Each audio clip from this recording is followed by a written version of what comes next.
Brought to you by Discovery Invest, the formula for successful investing. San Bonani, Molweni, Huimadach, Tobela, Dumelang, Absheni, Saubanani, Indima C. Ari, Lochani. Good afternoon.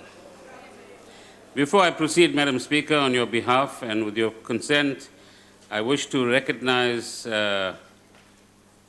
two schools, apparently, that have been invited by yourselves for their spectacular pass rates. The first one looks very suspicious because it's from Tala, and I see the Secretary General in the audience there. And this senior secondary school in 2015 had a 92% matric pass rate, and in 2016 received the MEC award, and there's an individual amongst them, N. Atinkonsi, who received the MEC award and is currently studying at the UCT. And secondly, the Masibambisani High School from Delft in Cape Town. Can you congratulate them for being here, please?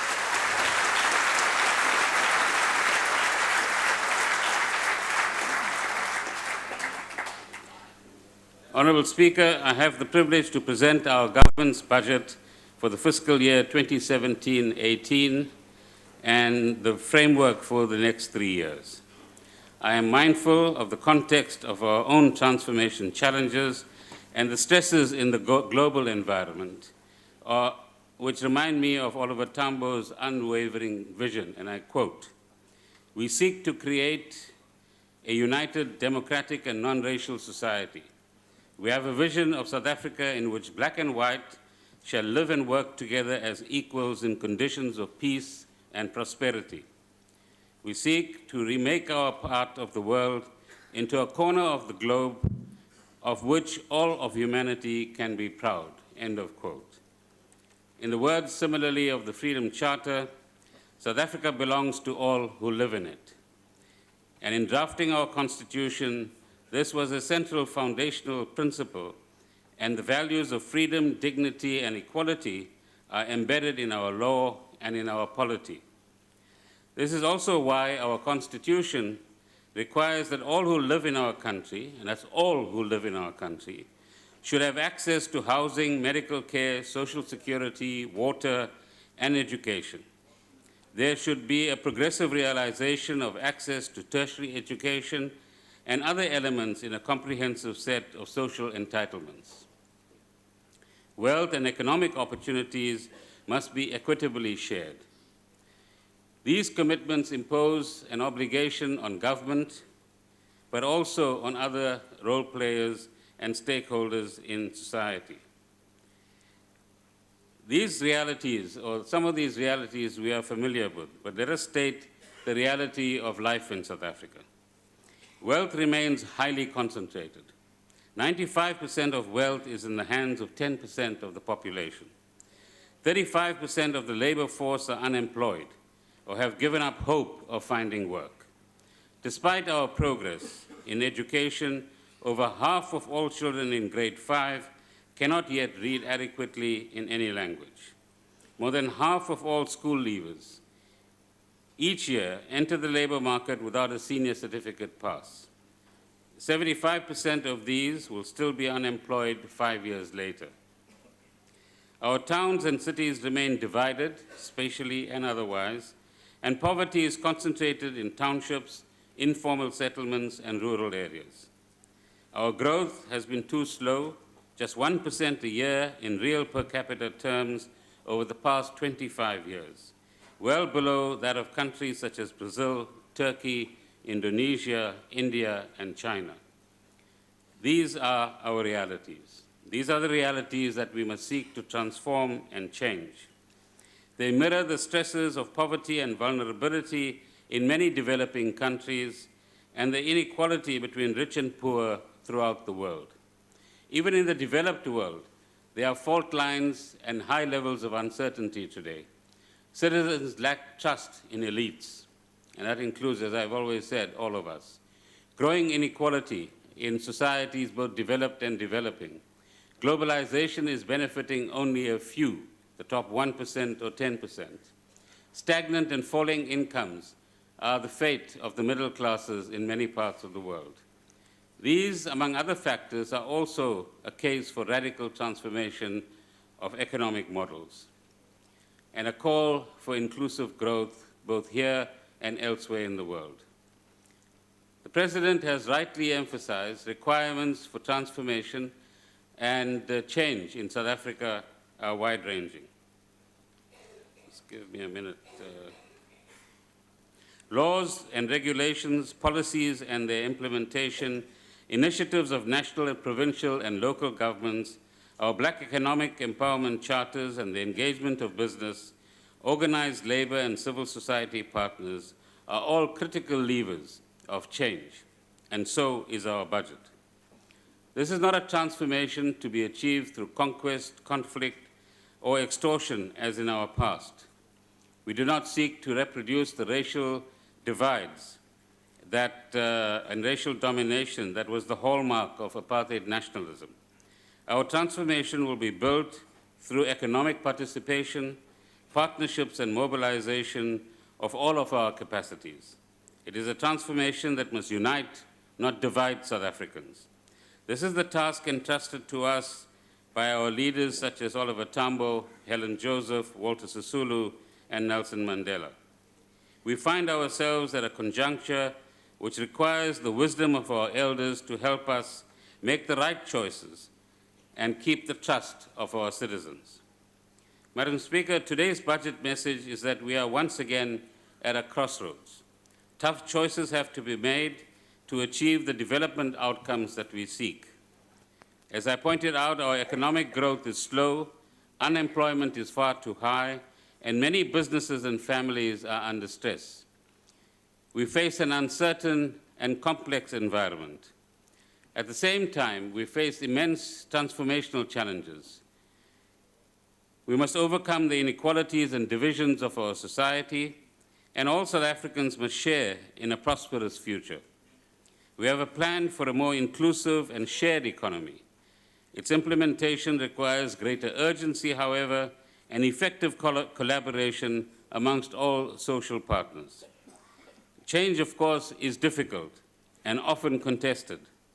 In these tough times, we draw strength from the resilience and the diverse capabilities of our people, our business sector, our trade unions, and our social formations. The key features of the framework for the 2017 budget include the following. Expenditure is within the envelope projected in last year's budget and at the MTBPS. An additional 28 billion rands will be raised in taxes, and you'll hear in a moment how it affects you. The budget deficit for 2017-18 will be 3.1% of GDP, in line with our fiscal consolidation commitments, and government debt will stabilize at about 48 to 49% of GDP over the next 3 years. Redistribution in support of education services and municipal functions remain the central thrust of our spending programs. Government's wage bill has stabilized. Procurement reforms continue to improve the effectiveness of public spending and opening opportunities for small business participation. Our state-owned companies and financial institutions play a substantial role in infrastructure investing and financing development. Their borrowing requirements are taken into account in the overall fiscal framework that we present. As in past years, honorable members, the budget review and the estimates of national expenditure provide extensive details of developments in the economy, our fiscal and budget plans, and the programs and activities of government departments and public entities. Madam Speaker, allow me to comment briefly on the international economic outlook. After several years of tentative economic growth, there are signs that a more sustainable economy might be underway. Growth in the United States and Europe is steady, although at low levels. India and China remain comparatively buoyant, and economies such as Russia and Brazil are set to recover from their respective recessions. The IMF projects that the world economy will grow at 3.4% in 2017 and 3.5% in 2018. Still very modest growth.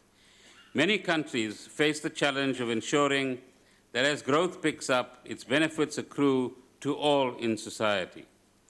In the 2008 financial crisis and its aftermath, the 2008 financial crisis and its aftermath exposed deep fault lines in the world economy and in the distribution of income. Economic recovery has been slow. In several countries affected by unrest or war, there has been great hardships and dislocation of people, as we well know.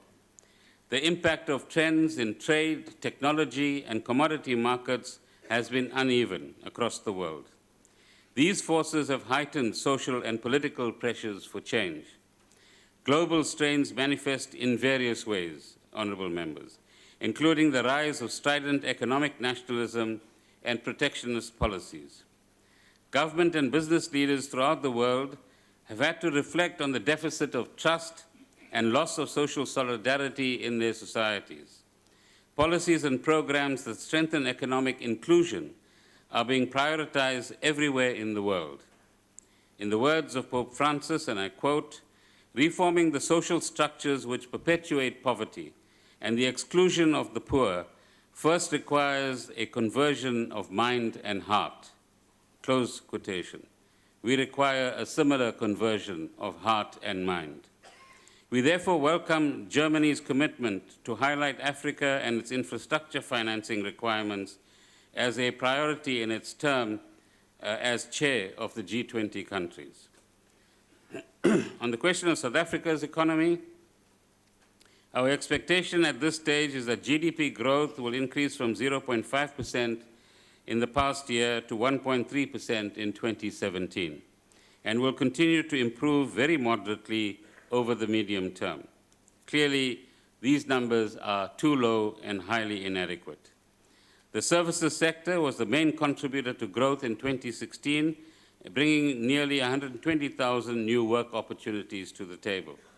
Mining continued to underperform, while manufacturing output was supported by buoyant sales in petrochemicals, food and beverages, and motor vehicles. Mining and manufacturing employment declined by 80,000 jobs in 2016. Weak business confidence and low levels of profitability weighed on investment across all sectors. Though the policy interest rate has increased by 2 percentage points since 2014, inflation ended the year above target. The food prices continuing to reflect the impact on agriculture of poor rainfall. Lower growth amongst our trading partners in Africa and elsewhere has contributed to sluggish export performance. We expect somewhat higher growth in the coming year on the strength of a number of favorable trends that are emerging. Commodity prices have rebounded, and hopefully they stay that way. The exchange rate has recovered from its rapid depreciation last year, which bodes well for capital flows, inflation, and business and consumer confidence. Drought conditions have abated in most of the country. Production stoppages associated with industrial disputes have been comparatively low, and electricity supply has improved, allowing new connections and industrial demand to be accommodated. But the projected rate of growth is not sufficient to reduce unemployment or impact significantly on poverty and inequality. It falls well short of our NDP targets. Madam Speaker, we know what to do to get ourselves out of the present low growth trap. Now listen carefully to this. Ditau khedi shumshisana dikha bulaya nare. If lions work as a team, they will bring down even a buffalo.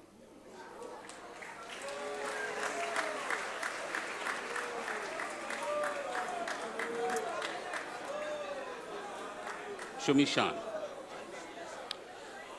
And we've got to be, honorable members, lions with all types of T-shirts on to bring the buffalo down. In order to boost investment in the short term, there are several specific imperatives. finalizing legislation relating to mining development and land redistribution, implementing the transition from analog to digital television, which will release spectrum for broadband services, which Minister Kwele is anxiously waiting for, continuing our independent power producer program, both in renewables and to take advantage of gas investment opportunities, further strengthening of economic regulatory functions and streamlining investment approval processes. That's well on its way. Production-friendly industrial relations and prompt resolution of disputes that the Deputy President has been working on, an enabling environment for small enterprises, and support through leveraging both private and public sector procurement budgets, work that Minister Zulu is doing. Focused support on labor-intensive sectors of the economy, including agriculture, agro-processing, and tourism-related services. Strengthening regional ties and trade links, and safeguarding South Africa's investment-grade credit rating, which will be an issue once again this year. The 2017 budget, Madam Speaker, allocates funds over the MTF period to support economic growth in various programs. 3.9 billion rands for small, medium, and micro enterprises and cooperatives, 4.2 billion rands for industrial infrastructure in special economic zones and industrial parks, 1.9 billion rands for broadband implementation, 3.9 billion rands for the CSIR, an additional 494 million for tourism promotion, an additional 266 million to support the aquaculture sector and realize the goals of the oceans economy, Pakisa operation, and spending on agriculture, rural development, and land reform amounting to nearly 30 billion rands by 2019-2020. Effective implementation of these and other programs and initiatives will set us on a higher growth trajectory than currently projected. Progress in engagements between government, the business sector, trade unions, and social partners generally is imperative. To achieve sustained higher growth, there are also more fundamental and more radical transformation measures that are needed. These relate in particular to the way in which economic power is distributed in our society. The relationships between labor and capital, between rich and poor, black and white, men and women, town and township, urban and rural, still reflect the entrenched legacy of colonialism and apartheid. Wealth is produced and allocated along lines that remain fundamentally unjust.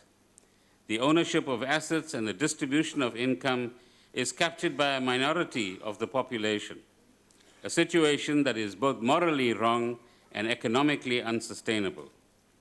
We agree with the President that a new perspective on economic transformation is required. The principles that should guide our agenda, we suggest, for transformation include the following. The litmus test of our programs must be what do they do to create jobs, eliminate poverty, and narrow the inequality gap. Transformation must be mass-based, benefiting the most disadvantaged South Africans through the creation of new assets, capabilities, and opportunities to build real livelihoods. We have to mobilize both private and public sector investment in social and economic infrastructure, new technologies, and new activities that help build a modern and diversified economy. We must continue to confront cartels and collusion robustly and provide new opportunities for access to markets. Transformation must reshape our cities and the spatial arrangements we live in, and build linkages across rural and urban landscapes, where fragmentation and separation characterized past patterns. Transformation must achieve a more balanced structure of ownership and control in our economy. Transformation should also build on and strengthen democracy, entrench open, transparent governance, and the rule of law. Transformation must build self-reliance of South Africans and reject the dependence on debt and protect our fiscal sovereignty, which is quite crucial. It must also result in an economy that belongs to all, black and white, where the legacy of racial domination is no longer visible. In 1969, the ANC resolved, and I quote, Our nationalism must not be confused with chauvinism or narrow nationalism of a previous epoch. It must not be confused with the classical drive by an elitist group among the oppressed people to gain ascendancy so that they can replace the oppressor in the exploitation of the masses. Quote quotation.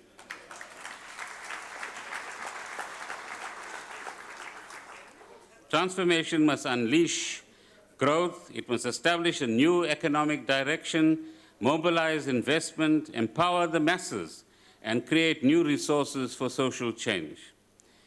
Of course, we still have a long way to go, but we're very aware of what we have to do.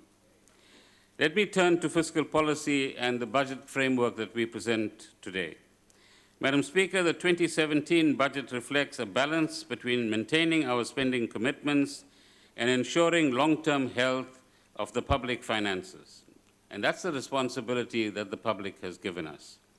Slow economic growth has held us back, and so decisive steps are needed to strengthen confidence, investment, and growth.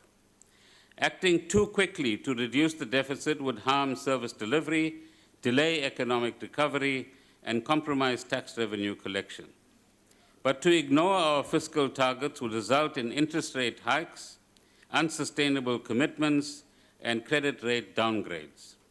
This is a scenario in which short-term gains would quickly give way to financial stress, capital flight, and cutbacks in service delivery. To ensure a balanced and sustainable recovery, we indicated in the medium-term budget policy statement that we will raise an additional 28 billion rands in tax revenues. We also need to reduce spending by a total of 26 billion rands over the next 2 years. The proposed expenditure for 2017-18 totals 1.56 trillion rands. Interest on debt amounts to 169 billion rands. So that's the interest that we're paying on 2.2 trillion rands worth of debt presently.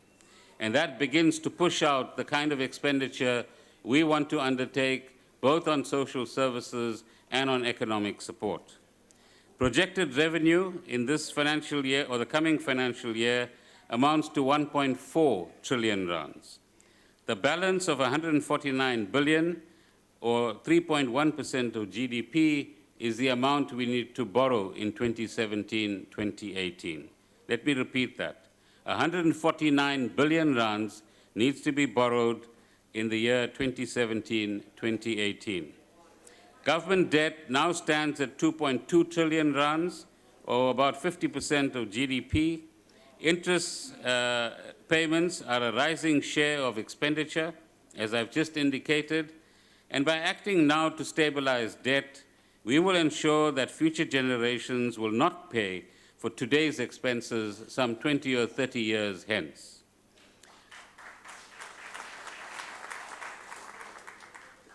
Over the medium term, expenditure on public services will continue to grow moderately above inflation. A substantial additional allocation to higher education is again proposed, adding 5 billion rands to the 32 billion rands previously announced. I thought Minister Nzimande will jump up a little bit. We will, of course, he's got a partner in the president these days.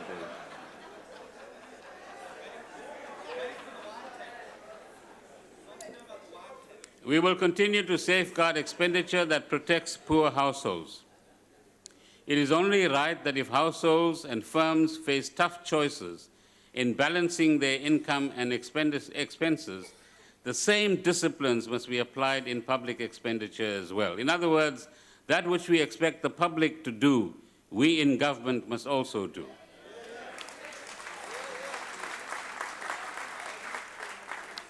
Citizens must rightly demand accountability to ensure public funds are used for the intended purposes.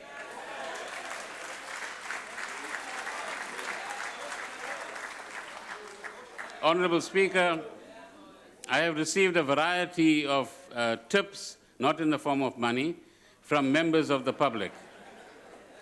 Ms. Fori wrote, and I quote, "I still wonder why we do not have a tax have tax as a subject in school. Perhaps the government should educate people from a young age about tax so that they will have an understanding that there is no government without taxpayers. Quite right, Ms. Fore.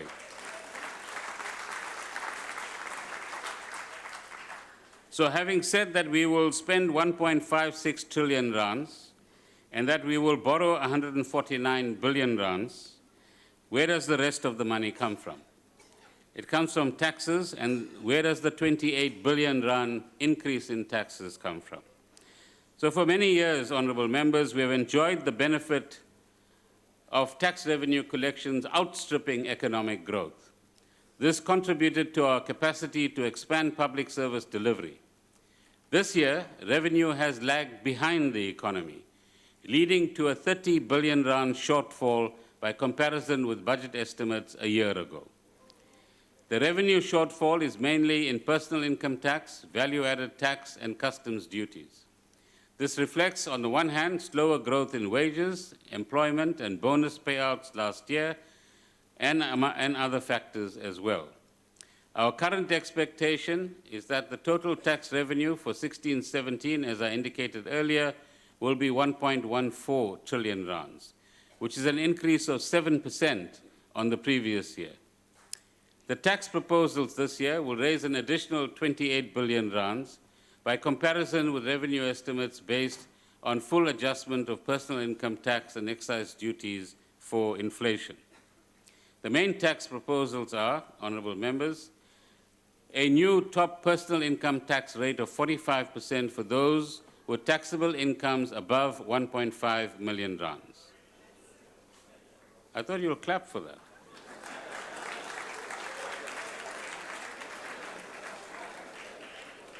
Because this is what you call progressive taxation. Those who earn more pay more.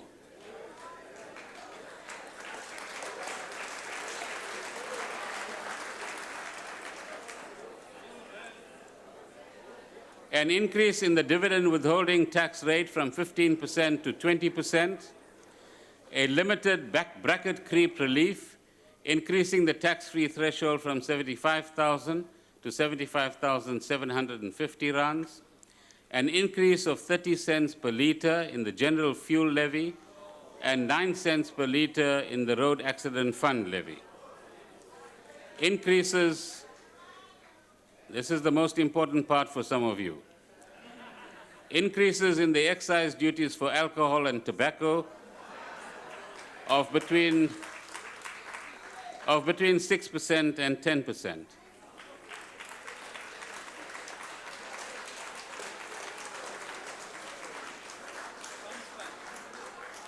Relief will be provided in the affordable housing market, and this is an important measure we are taking to support people in the middle income groups through an increase in the threshold above which transfer duty is paid, or put it the other way, in the past, if you bought a house for 750,000 rands or less, no transfer duty was paid, and as the new tax year starts, if you buy a house for 900,000 rands and less, no transfer duty is to be paid.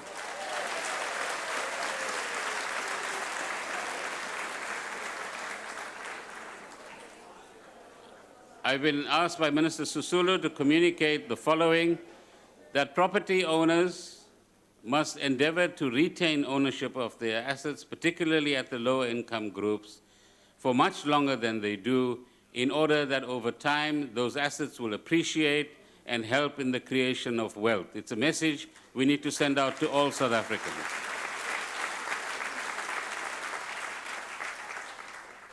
The annual allowance for tax-free accounts will be increased to 33,000 from 30,000 rands. The medical tax credit will be increased in line with inflation this year. It should be noted that consideration is being given to possible reductions in this subsidy in the future as part of the financing framework for the new national health insurance. Further consultations are currently taking place on the other matter that concerns some of you, on the tax on sugary beverages. Arising from these discussions and working closely with the Department of Health, the proposed design has been revised to include both what are called intrinsic and added sugars. The tax will be implemented later this year once details are finalized and the legislation is passed by yourselves. The proposed carbon tax and its date of implementation will be considered later this year by Parliament. On the question of combating tax avoidance, or ducking taxes, if you put it in simple language, multinational corporations continue to use inconsistencies in global tax rules to their advantage and to avoid tax liabilities. In fact, you have many multinational corporations that are residing in 150 or 200 countries and end up paying very little or no tax to any country. South Africa intends to sign a multilateral instrument this year which will assist in the updating of treaties and will reduce the scope for aggressive tax avoidance activities. Applications to the Special Voluntary Disclosure Program have once again been initiated. SARS has already received disclosures of 3.8 billion rands in foreign assets, which will yield revenue of about 600 million rands. So if any of you have friends or family that have assets outside that they haven't disclosed, here's an opportunity to come forward to SARS and declare your monies. The program, please note, will be open until the end of August this year. The automatic exchange of information between tax authorities will come into operation in September this year.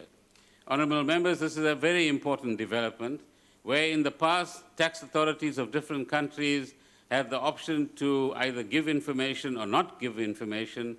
Part of the international campaign against base erosion and profit shifting is that automatically countries, once requested, must provide information on a taxpayer that is operating in another jurisdiction whilst being investigated by, for example, our jurisdiction. That's a very important measure. Multinational companies will be required to file further information with SARS on cross-border activities from the end of the year. We will continue to work actively with the international tax community and within government to modernize customs administration, combat cross-border revenue leakages, money laundering, and harmful tax practices. Honourable members, an efficient and trusted tax administration is one of South Africa's institutional strengths. SARS has played an integral role in building the democratic state by ensuring that expected levels of revenue are available to fund spending programs. SARS must continue to develop the skills and capacity needed to enforce legislation and strengthen its efforts to curb tax avoidance and evasion and address transfer pricing, a component of illicit financial flows. Madam Speaker, I have requested the Davis Tax Committee last year to advise on an appropriate governance and accountability model for SARS. This was last done in 1994 by the Katz Commission. Some of you have been around since then, so you will remember. In the context of the envisaged Border Management Agency, Customs and Excise Administration has come under review. These are integral functions of our revenue system, and the Davis Committee has advised that it would be imprudent to fragment customs administration and customs duty collections. I agree with this, particularly in light of SARS's ongoing customs modernization program, which is critical to both our revenue and trade policy imperatives. I want to express my appreciation to the Deputy President and Minister Gigaba for the ongoing engagement on this matter. Continued strengthening of the capacity of SARS and enhancing its relationship with taxpayers is vital to our fiscal health.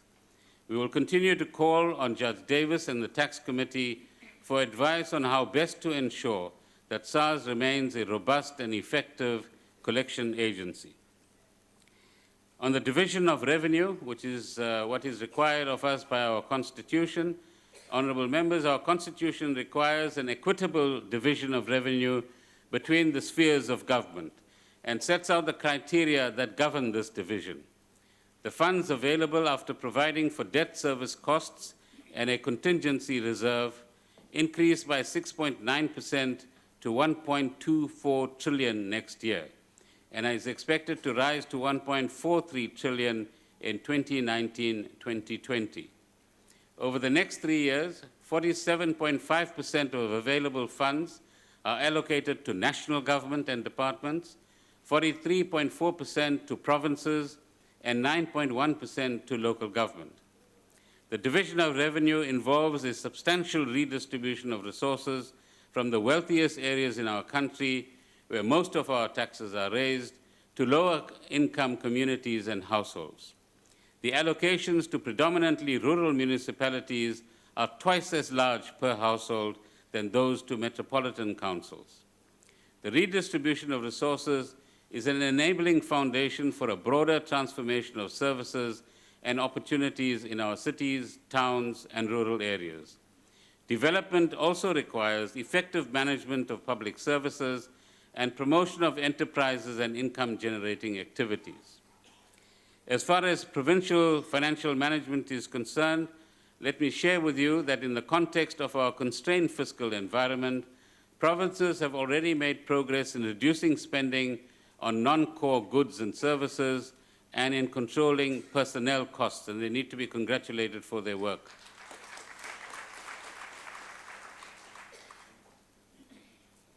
Which means national departments, you've got to catch up with them. Spending on non-essential goods and services fell in real terms by 7.1% in 2014-15, 6.1% in 15-16, and is anticipated to decline by 4.5% annually over the medium term.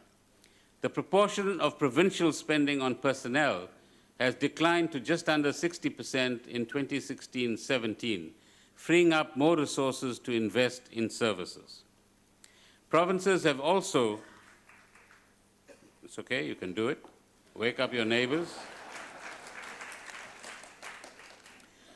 Provinces have also put their public entities under review to eliminate duplication of activities and ensure effective governance and clear development mandates.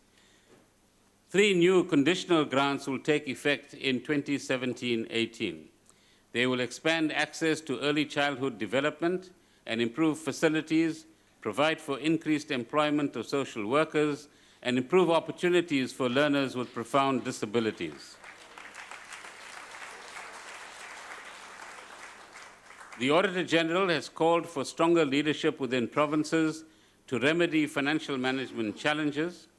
Better cash management is needed to ensure suppliers are paid on time.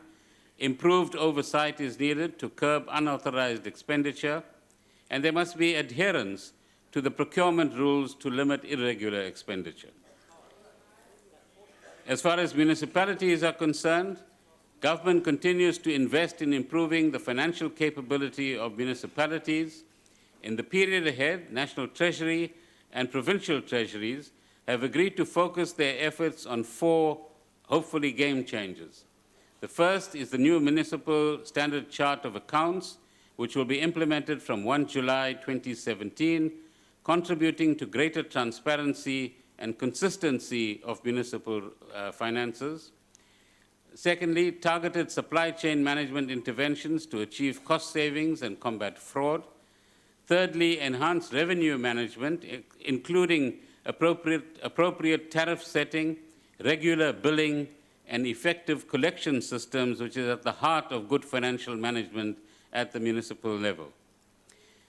And lastly, improved asset management, including adherence to 8% of the value of assets being spent on their maintenance.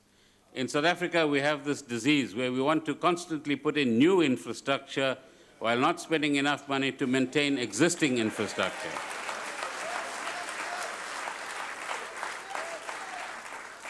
If we make progress in local financial management, we will transform the lives of millions of people across the country. Now, what is the relationship between the budget and the transformation that we require in our economy and society? Madam Speaker, the budget gives effect to our transformation action agenda by financing government programs which firstly ensure that many more people live in dignity every single year, radically improve access to services and economic participation across all racial lines, energize growth and create jobs, increase investment and development at national, provincial, and local level, mobilizing resources across government, business, and other sectors of our society. A growing economy makes more rapid transformation possible, but it is the fiscal system that is the most direct vehicle for redistribution and inclusivity. The South African budget finances the construction of houses and schools, the education of young people, care for the elderly, and incomes of the most vulnerable in our society. About 2/3 of the budget is dedicated to realizing social rights in South Africa, which is a huge achievement for all of us.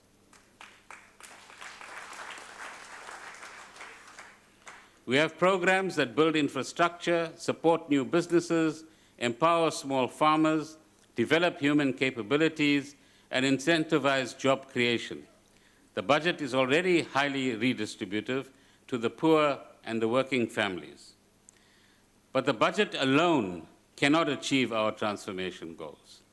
We need a powerful combination of effective and targeted government delivery of economic programs, an energetic coalition with labor, business, and civil society which acts together and in a synergistic way, a consensus amongst all of our social partners on a transformation program, with each of us clear about the contribution and sacrifices we have to make to ensure optimal inclusivity of all of our people.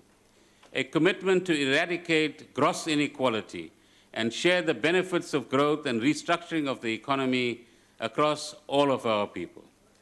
Government can be, of course, an important catalyst, but it cannot carry all of the responsibility for ensuring that every citizen experiences a palpable and real change in wealth, in dignity, and in well-being.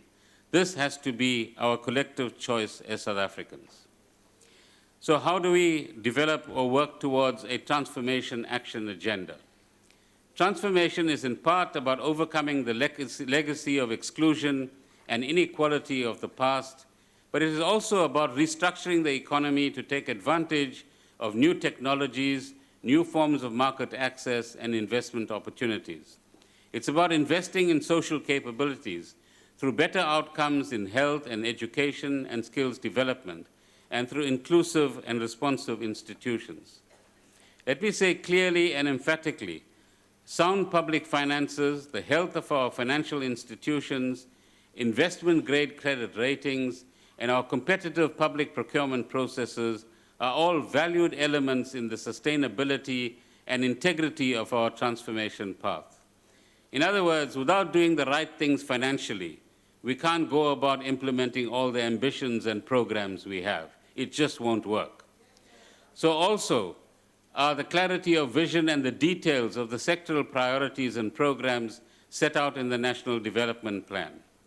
Radical transformation and inclusive growth touch many aspects of social organization and economic activity.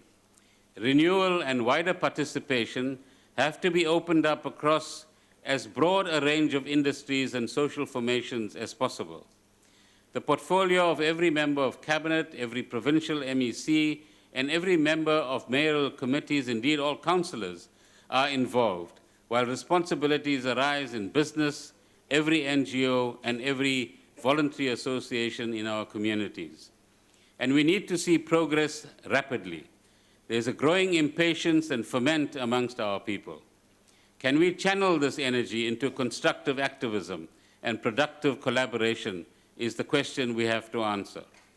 Allow me to emphasize 5 critical priorities in which government is committed to work with the private sector and other social partners to propel inclusive growth. Firstly, improved education is a central priority, and particularly the quality of basic literacy and numeracy achieved in the first phase of schooling.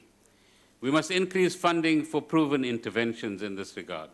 Secondly, reform of technical and vocational education and training programs is vital so that they effectively meet the occupational and industrial needs of our economy. We must strengthen collaboration between employers and TVET colleges, as Minister Nzimande will ask. We must accelerate development of our cities, housing investment, improve public transport and urban enterprise and industrial development. South Africa's integration and linkages with its regional neighbors offer significant opportunities for enterprise growth, agricultural development, and new industrialists and industries. Reform of domestic market structures, promotion of competition, deconcentration of monopolized industries, public and private, and greater private sector participation in sectors that might be currently dominated by public enterprises will all benefit us at the end of the day. These are structural reforms which bring opportunities for business development, modernization, and a more balanced distribution of wealth and opportunities for all of our people. In regard to market concentration, honorable members, I need to commend the work of the competition authorities under Minister Patel's leadership. These are difficult regulatory issues that we've witnessed recently, particularly where the activities in question involve large institutions operating in internationally integrated and complex markets such as the financial markets. In the year ahead, the Department of Economic Development will finalize the establishment of the Terisano Fund to be financed from the construction sector settlement. It will boost much-needed skills amongst Black South Africans and support emerging enterprises in the construction sector.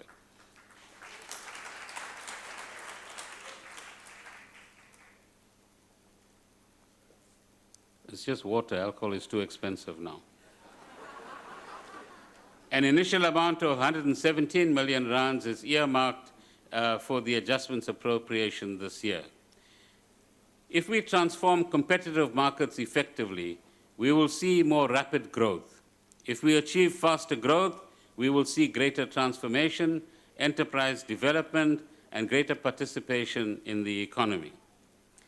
As far as economic infrastructure and investment is concerned, Madam Speaker, the reform of state-owned companies is an especially important part of the restructuring and strengthening of our economy. State-owned enterprises or companies are governed by a strong legal framework, and Cabinet has endorsed a series of measures to reinforce and clarify governance and accountability and clarify their development mandates. This imposes substantial obligations and responsibilities on boards and senior managers in these companies. We expect the highest standards of ethical leadership and understanding. With a combined asset base of 1.2 trillion rands, these state-owned companies are well placed to partner with the private sector investors in growing the productive capacity and infrastructure of our economy. But they must be financially strong, governance must be sound, and boards and executives must have the necessary competencies to run complex business enterprises. Eskom and Transnet especially have large responsibilities as dominant suppliers in major network industries. Their investment programs are important foundations for more rapid economic growth. The South African Post Office is consolidating its mail services and expanding the role of the Post Bank, which will soon reach new levels of formality. PRASA is in the third year of its rolling stock fleet renewal program. The IDC, the Land Bank, and the Development Bank of Southern Africa are financially sound and are steadily expanding their financing of industry, agriculture, and municipal infrastructure. Last week, I met members of the board of South African Airways to discuss its turnaround plans. I am pleased to report, I am pleased to report that the challenges are well understood amongst the board, and the advisory work that is in progress has clarified the way forward. We've also had constructive discussions with the new leadership of the Post Office. During the next few months, proposals for putting the capital structure of SAA and the Post Office on a sound footing will need to be agreed upon. The capital injection will be appropriated in the adjustment budget in October. We will finance this in a deficit-neutral way. And honorable members, the budget continues to prioritize both national and provincial economic infrastructure requirements. The provincial roads maintenance grant is allocated 10.8 billion rands in 17-18, taking into account the increase in road traffic volumes. SANRAL receives 15.4 billion rands over the period ahead for strengthening and maintenance of the national road network, which now stands at almost 22,000 kilometers.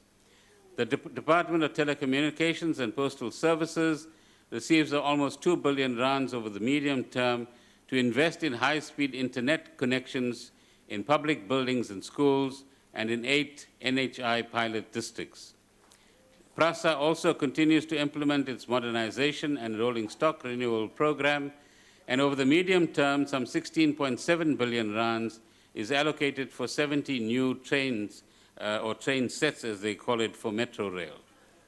The development and operation of integrated public transport networks funded through the Public Transport Network Grant received some 6 billion rands in 2017-18. To support higher density housing, subsidies for social housing have been rationalized, and some 600 million rands over the medium term is reprioritized to the Social Housing Regulatory Authority for investment in rental housing units. Madam Sisulu. As far as city development and human settlements and municipal infrastructure is concerned, Madam Speaker, sustainable communities require strengthened intergovernmental cooperation between national government, provinces, and municipalities. Improved alignment in the delivery of services such as housing, water, sanitation, electrification, and public transport is central to achieving the objectives set out in the Integrated Urban Development Framework. 18.4 billion rands over the medium term is allocated to the Regional Bulk Infrastructure Grant and some 12.5 billion rands to the Water Services Infrastructure Grant. These allocations continue to prioritize water provision in the 27 most impoverished district municipalities. 1 billion rand is added to the local government equitable share in 2018-19 in view of the rising household numbers and infrastructure maintenance requirements.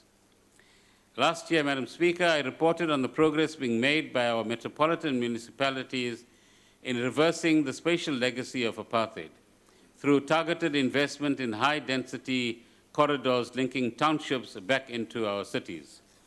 The spatial transformation is a massive challenge involving land acquisition and development, infrastructure and transport services, housing and industrial enterprise support. Much of this depends on collaboration between government and the private sector. We will continue to work with our cities to improve the safety and reliability of public transport services. Commuter rail currently provides for over 20% of all passengers carried into the cities.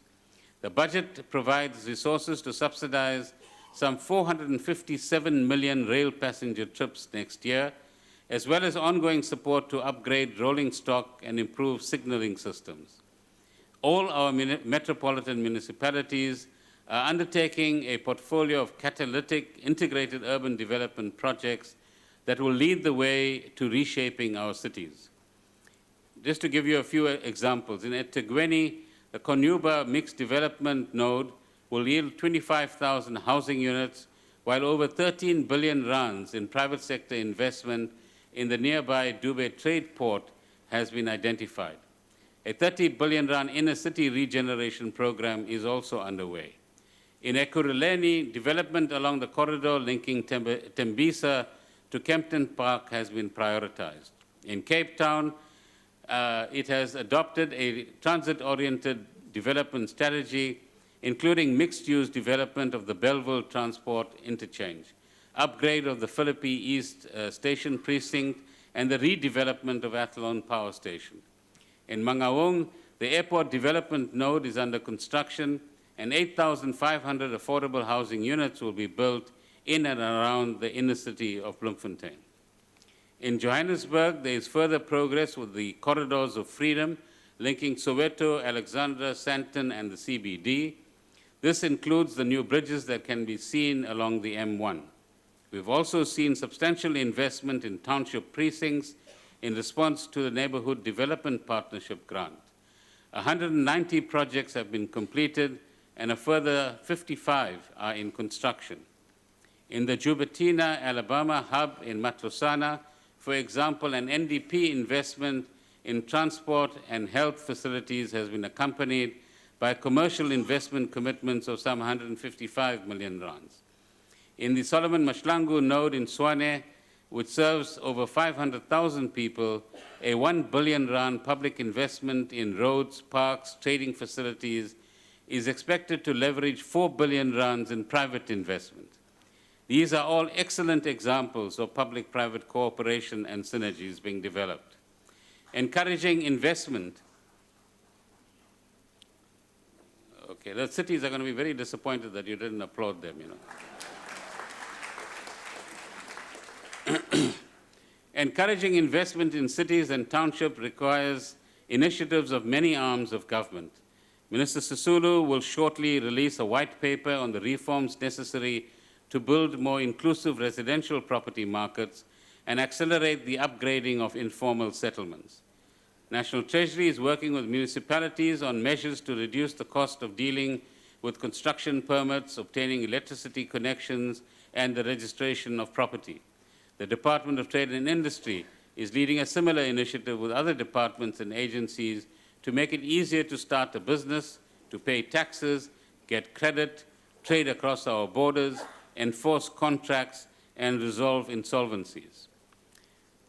Madam Speaker, local initiatives are often key to progress in tourism and the hospitality industry. Ms. Lisa Sheard captured this well in her budget tip. Tourism encourages pride of place, end of quote. Pride of place ensures that water will run, the streets will be clean, and signage will be clear. Ms. Sheard also wrote that, and I quote, tourism is womanful. Women excel and dominate, she says. Tourism instills a good and honest work ethic. It will not make you rich and famous quickly, but it can be very rewarding, she says. With transformation, we will see growth, and growth will strengthen the forces of transformation. Thank Ms. Sheard for her ideas to Minister Hanekom. Thank her, please. I caught him asleep there, you see. As far as health services are concerned, Madam Speaker, the government is moving towards the next phase of the implementation of the National Health Insurance. We are committed to achieving universal health coverage in line with the vision of the National Development Plan. 11 NHI pilots have yielded valuable insights on which we are now able to build further. These include, firstly, the design of contracts with general practitioners, secondly, more effective chronic medicine dispensing, thirdly, strengthening district health services through clinical specialist teams, ward-based outreach teams, and school health services, and supportive information systems. In the next phase of NHI implementation, an NHI fund will be established this year. Its initial focus will be, firstly, to improve access to a common set of maternal health and antenatal services and family planning services. Secondly, to expand the integrated school health programs, including provision of spectacles and hearing aids. And thirdly, to improve services for people with disabilities, the elderly, and mentally ill patients, including provision of wheelchairs and other assistive devices. Well done, Minister Motsoaledi. The service package financed by the NHI Fund will be progressively expanded. In setting up the fund, we will look at various funding options, including possible adjustments to the tax credit on medical scheme contributions, and further details will be provided in the adjustments budget in October this year and in the course of the legislative processes. Taking into account the 160 submissions received from the public, the National Treasury and the Department of Health are working together to revise and finalize the NHI white paper and the long-term financing arrangements while we get the parallel process going. There will be consultations with stakeholders over the period ahead on reform of the medical scheme environment, including, honourable members, the consolidation of public sector funds. Over the next few months, we will work with Minister Motsoaledi, Minister Nzimande, and Minister Patel on planning the Limpopo Central Hospital and the new medical school of the University of Limpopo.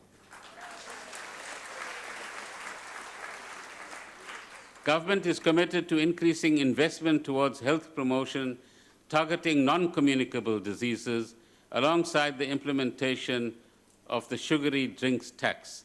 such as diabetes screening and nutritional education. An additional 885 million rands has been added to support the implementation of the universal test and treat policy for HIV and 600 million rands for commissioning of the new Nelson Mandela Children's Hospital. Honourable members, the quality of our schools and further education institutions is at the heart of our commitment to our children's future. Improvements have to begin in the foundation phase of education in the education value chain. We will continue to increase resources for early childhood development, improve our basic education outcomes, and step up our support to TVET colleges and universities. Spending on basic education next year will be over 240 billion rands, or 17.5% of the consolidated budget. Allocations for school buildings increase at 12.5% a year.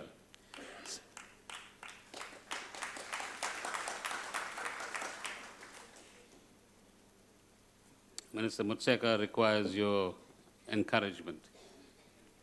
Spending on learning and teaching support materials increases by 9.5% over the next 3 years. Now, in this context, how are we supporting university students? Government recognizes the needs articulated by students in universities and TVET colleges. As the economy grows, we will be able to do more to finance an expansion in tertiary education opportunities and improvements in student funding. Madam Speaker, in addition to the increase of 32 billion rands we made in the higher education allocations in last year's budget and the 2016 MTBPS, we have added a further 5 billion rands in the outer year of this MTEF. Government has provided funds to ensure that no student whose combined family income is below 600,000 rands per annum will face fare increases at universities and TVET colleges for 2017. All poor students who have applied and qualified for NSFAS awards and who have been accepted by a university or TVET college will be supported. The Hare Commission of Inquiry into Higher Education and Training, established by the President, will complete its work by June this year. The Interministerial Committee on Higher Education, led by Minister Hadebe, is engaging all stakeholders to discuss the various issues affecting this area. Civil society initiatives involving business, churches, and other organizations have created both the space and the opportunity for a diversity of options to be considered.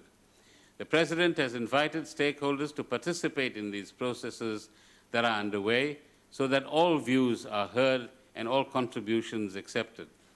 Given the magnitude of student funding requirements, it is imperative that we find consensus on a clear roadmap towards a better higher education and training system, and a roadmap we're going to need for the next 5 to 10 years.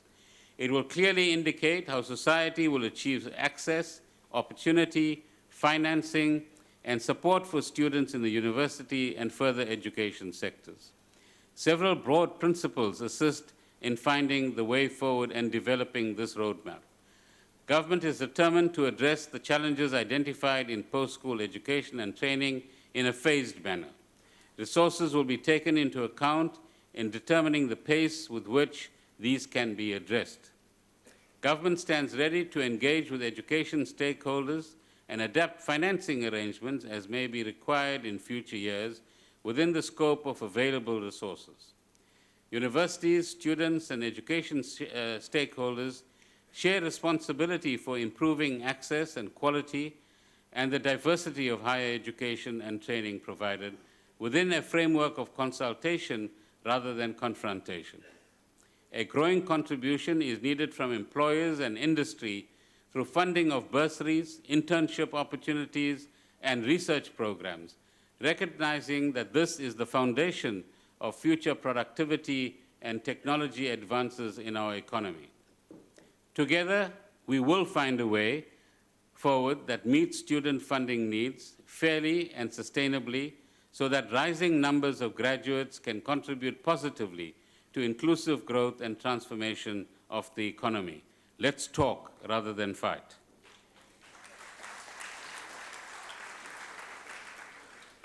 Honourable members, social assistance grants provide income support to the most vulnerable in our society. These will be increased in April to compensate for consumer price inflation. The old age grant will increase by 90 rands to 1,600 rands for pensioners over the age of 60 and 1,620 rands for those over the age of 75. The disability and care dependency grants will also increase by 90 rands to 1,600 rands. Foster care grants increased by 30 rands to 920 rands. And the child support grant increases by 20 rands to 380 rands a month. Madam Speaker, allow me to commend the work of the interdepartmental task team led by the Department of Women and Minister Susan Shabangu, that is coordinating government support for the provision of sanitary pads to indigent women, including learners and students. The KwaZulu-Natal Department of Education is piloting the rollout of sanitary pads at schools, and I hope we will see complementary initiatives in other provinces as well.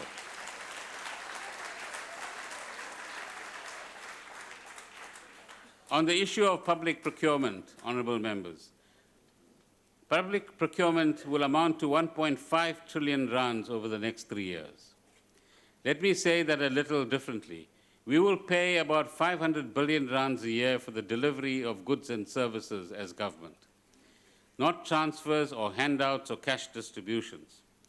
The purpose is to acquire the infrastructure and operational inputs required for effective service delivery. Public procurement is also an important strategic vehicle for developing local industries, broadening economic participation, and creating work opportunities. Last month, we gazetted new preferential procurement regulations to achieve the following. Where large firms are awarded tenders of 30 million rands or more, 30% of the contract value must go to small or black-owned enterprises where feasible. Procurement authorities are now empowered to set clear targets to promote black-owned and women-owned businesses, participation of youth and disabled persons, and opportunities for rural enterprises and cooperatives. South African suppliers will enjoy preference in respect of goods with significant local content, thus supporting job creation in South Africa. Madam Speaker, there will be further procurement reforms this year. A draft public procurement bill will be published shortly. It will establish a single procurement authority and will consolidate the currently fragmented regulatory environment in keeping with Section 217 of our Constitution. The central supplier database is now fully operational. It has made doing business with the state much easier and cost-effective. It enables government to know who it is doing business with and to use technology to reduce the opportunities for fraud and corruption. Already large numbers of transactions have been identified for further investigation. Public service employees who appear to be doing business with the state is obviously they are out of order. Supply agreements that reflect the identity numbers of deceased persons, payments to bank accounts other than those of the relevant suppliers. These are all the issues that will be detectable with the new technology. Madam Speaker, in some cases we will find that there are legitimate explanations for some of the mishaps, but where fraud or corruption is identified, action must be taken.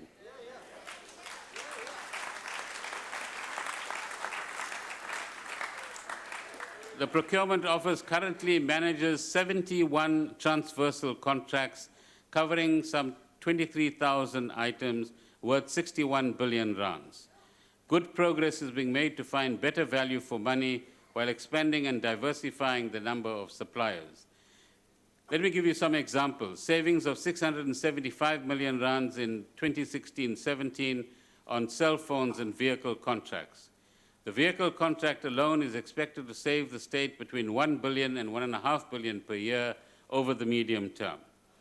In the property leasing sector, we expect savings of between 2 and 3 billion rands to be realized, while releasing resources for greater employment and contracting in building maintenance and services. Collaborative efforts between CETA and the National Treasury have led to savings of some 2.5 billion rands over the next 3 years in the 10 largest ICT equipment contracts. Working with the Department of Basic Education on cost-effective standards for building design, we have reduced the average cost of new schools from 70 million rands for 7,500 square meters to 34 million rands, almost half. I need to emphasize again that suppliers who have met their delivery obligations are entitled to payment within 30 days. Officials, please note. We will continue to monitor progress in meeting this particular commitment. The transformation of the financial sector. Since the global financial crisis in 2008, we, together with our partners in the G20, have been on a long journey to make the banking system safer and prevent the type of economic crisis that systemically important banks can trigger. We responded with a series of substantial, intrusive, and intensive regulatory reforms, both globally and in South Africa. Cabinet approved the shift to the Twin Peaks regulatory system to make the financial sector safer and serve South Africa better and reduce the risks to South Africa, introducing the following structural reforms to our regulatory system. In 2012, the new Financial Markets Act introduced the framework for unlisted derivatives, which caused so much of the damage in the 2008 global financial crisis, based on the subprime loans. In 2013, the Banks Amendment Act brought in requirements for increased capital and better liquidity management. In 2013, government took steps to deal with household over-indebtedness, starting with abuses in emolument attachment orders or garnishing orders. In 2015, former Minister Nene tabled the Financial Sector Regulation Bill to give effect to the Twin Peaks system. As soon as this bill is enacted, we will be able to establish a dedicated market conduct regulator to protect customers and ensure that they are treated fairly. Earlier this year, together with Minister Davies, new restrictions on credit life insurance were implemented, preventing the sale of retrenchment insurance to people without jobs, for example. As an employer, national government has investigated some 135,000 of these garnishee orders against state employees and reduced the number of deductions by some 50,000 at this stage. We hope all employers will assist their employees in the same kind of way, that is, safeguard them from unfair garnishing orders. As we have seen recently with the Competition Commission investigation, there is evidence of a collusive culture and a greedy culture at trading desks in banks. It is precisely to deal with such abuses that we have proposed a dedicated market conduct regulator, and we hope Parliament will pass this bill as soon as possible. Collusion must be stamped out, whether it is in the banking, construction, or the bread industry. But banks need tougher rules to cover financial market abuses, and the Reserve Bank and National Treasury have initiated work on a more comprehensive financial markets review under the leadership of former Deputy Governor James Cross to build on the review conducted in 2014. Although progress has been made in transforming the financial sector, more needs to be done to broaden access through more affordable financial services, improve market conduct, ensure employment equity at top management levels, provide procurement opportunities, and transform ownership. We live in an era, honourable members, of rapid technological change. 3 new banks have been granted provisional licenses, including the Post Bank, and 2 new stock exchanges. Their business models are based on technological innovation, with potential to bring services more cost-effectively to more people. In other words, to reduce charges that we pay to these institutions. I am pleased to announce that we will work with partners at NEDLAC, who have requested that a financial sector summit takes place in 2017 to consider further transformation in this sector. Honourable members, the 2017 budget has been prepared with a view to strengthening both our economic growth and the transformation of our society. This year's budget review sets out our point of departure, and I quote, "To achieve the vision of the Constitution, South Africa needs transformation that opens a path to inclusive economic growth and development. Transformation without economic growth would be narrow and unsustainable. Growth without transformation would only reinforce inequitable patterns of wealth inherited from the past," end of quotation. Although our own transformation imperatives derives from a particular historical trajectory, many analysts have pointed to similarities with social fragmentation and inequality challenges elsewhere in the world. In December last year, the economics profession lost one of its greatest champions of redistribution as a public policy priority.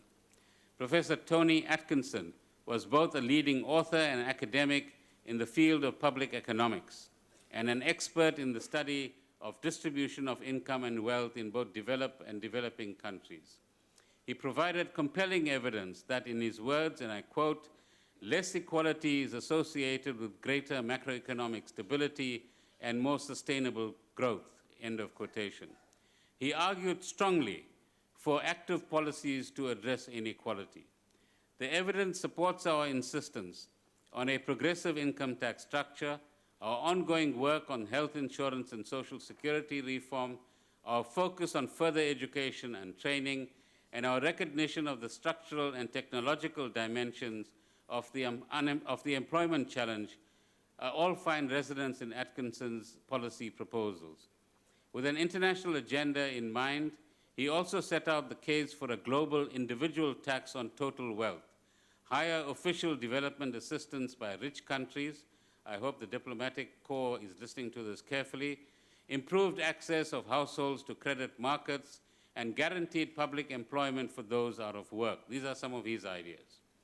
On one important reform, we have taken a giant step forward.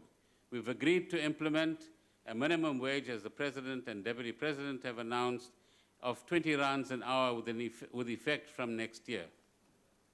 Its implementation will require complementary measures to support workers and employers in vulnerable and low-wage sectors and enhance assistance to young, unskilled work seekers. We also need to seek progress on social security reform alongside phasing in the minimum wage. Our past efforts have come short of delivering either adequate growth or the social transformation we need. We are at a crossroads in that sense now. We need to act urgently to build confidence and support investment in our economy. We need to bring all stakeholders onto an inclusive growth and transformation path. We have proven that we can change course through negotiation, participation, and partnership. We have the resilience needed to move forward confidently, even in uncertain times. Last year, impetus was given to several initiatives under the leadership of Mr. Jabu Mabuza.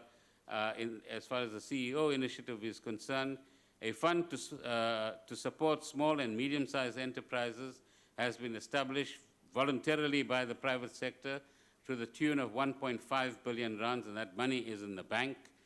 A youth employment service program has been initiated with the aim of creating 1 million work opportunities over the next 3 years for our young people in private businesses.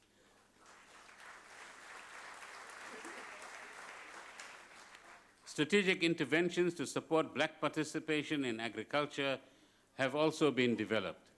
In the year ahead, our focus must be on inclusive growth and a transformation action plan. Bold and ethical leadership is needed from all sectors of our society. In this way, we can all embrace a vision of substantive, meaningful transformation, which will allow us to say we all own our economy. In our communities, there are strong bonds and powerful traditions of caring for one another. These are wonderful social assets, and I believe that all of us can commit to doing more to make the lives of fellow South Africans better. Of course, obstacles there will be many. We must overcome them. Detractors will abound. This can't work, and that needs this kind of change or the other. Let's disprove them. Negativity inspired by greed and selfishness will try to obstruct this process, defeat the bearers of this toxic ethic. South Africans, wherever you are, you have an important contribution to make to transform our society and economy. Own this process, defend your gains, and demand accountability from all. Be an active agent for change.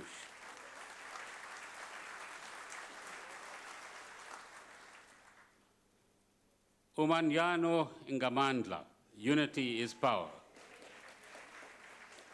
So what are the main elements? It's been a long delivery, so let me wake you up. So what are the main elements of this budget? Firstly, while global growth is slightly better, geopolitical and economic uncertainties have increased. Our low growth trajectory provides a major challenge, honourable members, for government and citizens. We need to radically transform our economy so that we have a more diversified economy with more jobs, greater inclusivity in ownership and participation. Our financial situation is constrained, but we have still produced a credible budget, and there's lots of money in the system that we could use better. We need to prioritize our spending better, implement our plans more effectively, and make a greater impact with the money that we have.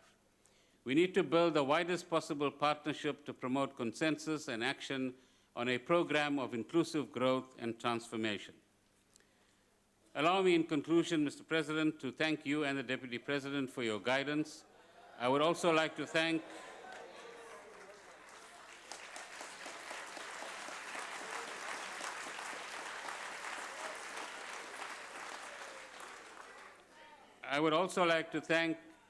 Cabinet colleagues and members of the Ministers' Committee on the Budget for their support and cooperation and wisdom. I thank the provincial premiers and finance MECs and municipal mayors who share our fiscal and financial responsibilities. Point of order.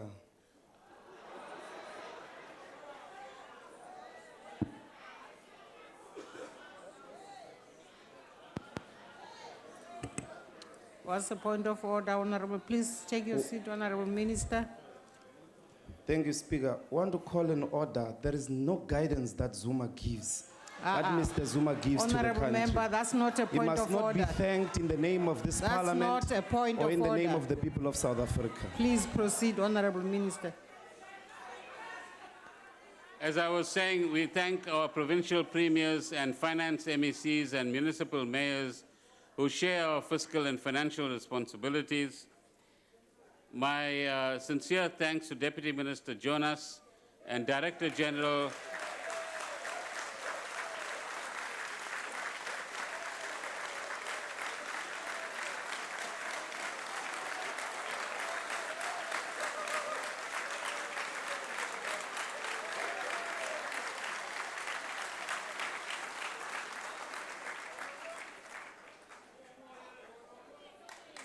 So my thanks to Deputy Minister Jonas and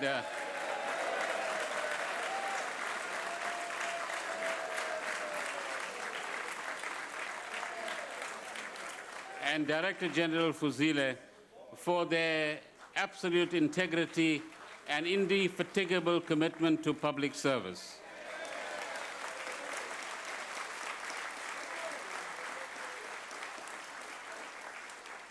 Honourable members of the House, you will join me in expressing our collective appreciation to the staff of the National Treasury, the South African Reserve Bank, the South African Revenue Service, and the finance family institutions.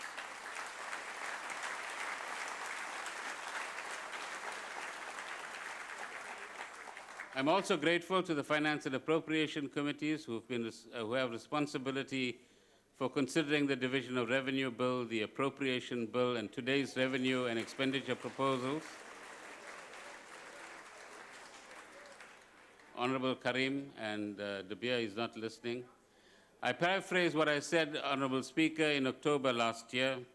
Fellow South Africans, if we make the right choices and do the right things, we will achieve a just and fair society, founded on human dignity and equality.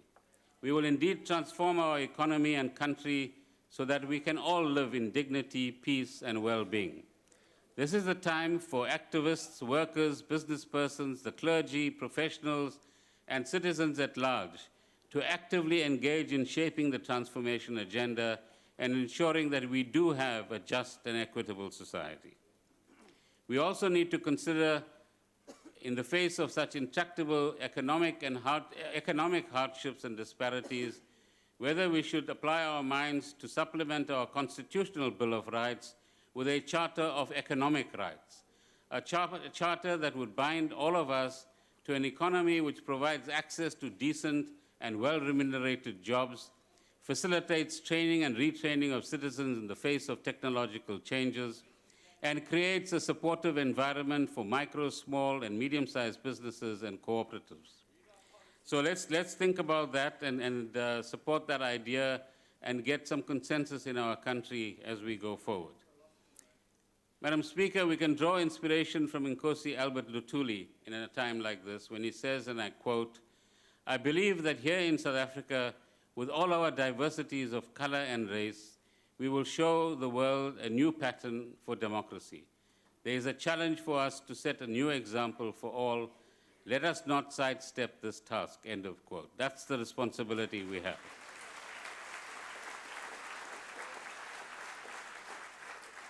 Ours is a collective responsibility, despite many distractions, to live up to the expectations of Oliver Tambo, Walter Sisulu, Beyers Naudé, Nelson Mandela, Albert Luthuli, Yusuf Dadoo, Lillian Ngoyi, amongst many others. In this way, we will honor the confidence and trust that our people have put in us. In this way, our transformation efforts will serve all South Africans.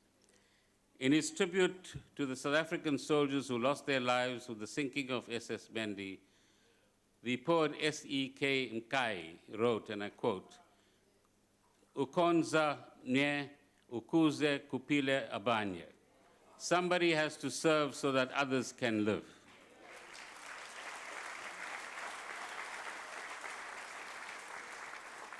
Can we in this spirit say we have built a better South Africa with a more inclusive economy and all citizens living in dignity, advancing economically over generations to come? And that's the question that our children and grandchildren will ask us. As I end, Honorable Speaker, I wish to table this bundle, the 2017 budget speech, the 2017 budget review, including the fiscal framework, the revenue proposals, including customs and excise duties, estimates of national revenue and replies to the budgetary review and recommendations report, the division of revenue bill, the appropriation bill, the estimates of national expenditure. Ingia Bonga, India Bulela, Danki, thank you, Kea Leboha, Kea Leboha, Nakenza, India Livhua, Ingia Tokoza. Thank you.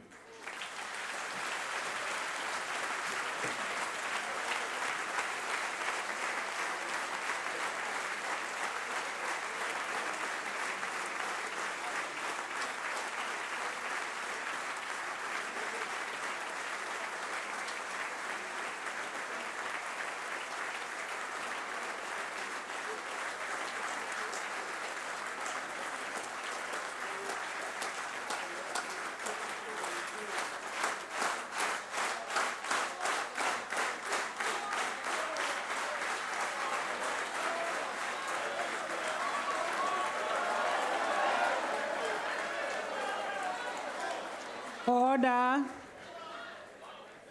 Honorable members, on your behalf, Well, that's 1.5 hours of Pravin Gordhan on the national budget. Time now for a quick break, and stay tuned with us. We'll have more budget analysis now for you in a moment.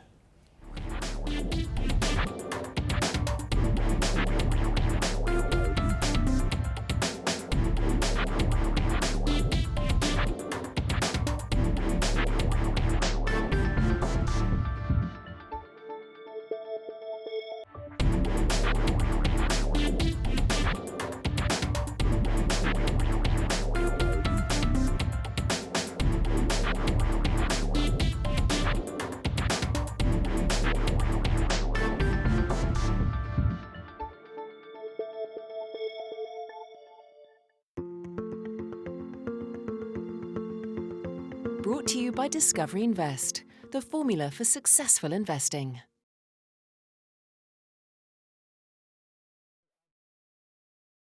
More general commentary, and then we'll move towards the tax.